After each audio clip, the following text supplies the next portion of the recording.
Okay, so I have another album battle for you guys. I think this is one of the most interesting ones I've done so far. I'm putting Destiny's Child, The Writings on the Wall against the Destiny Fulfilled album. So here's a track list for both albums. That way you can refresh your memory and see which one's ultimately going to come out on top for you today. So for myself, I'm definitely going to have to give it to Destiny Fulfilled.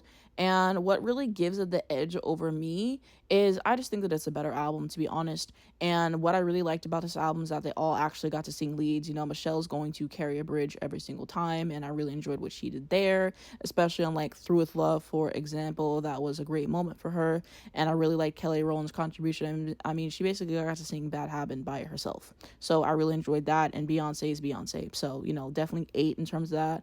I like the songwriting on here. I felt like it was very mature.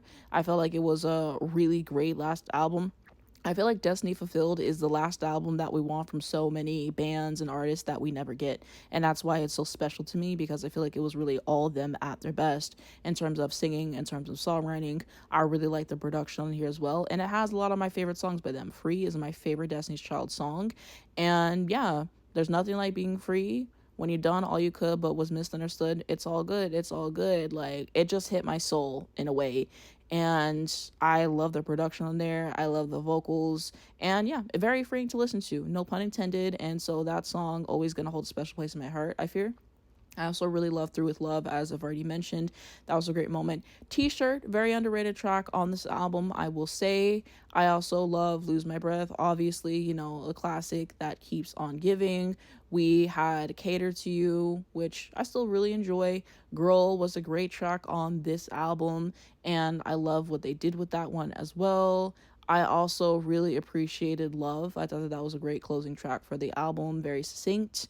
And yeah, I'm basically naming most of the album. You know, Is She the Reason was a great song as well. So yeah, only song I don't go back to is Soldier, but that's because I don't care for T.I., so I just don't play that song, but I play every song on the album. And it's just a very consistent effort for me, and so that's why I would say it's their best album for sure. A lot of great things to go back to and appreciate ultimately.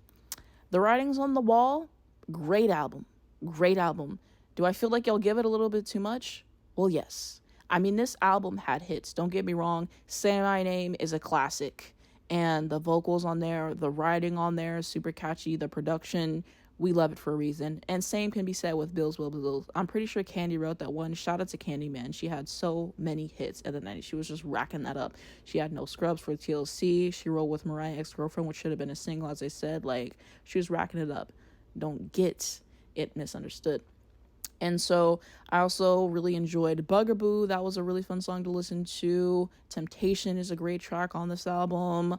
I really like Jumpin' Jumpin'. That was a great single as well.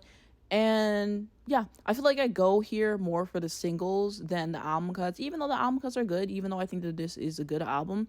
I just think overall the album cuts on Destiny Fulfilled were better. I just enjoy it more as an experience. I'm replaying it more. So that's ultimately why Destiny Fulfilled is going to come out on top. But The Writings on the Wall is a great sophomore album. Don't get me wrong. And that's my honest opinions on it.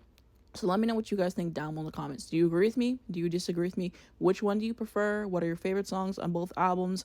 Anything you want to add to this debate, leave it down below in the comments and let's continue that discussion. But I'm really excited to see what you guys think about this.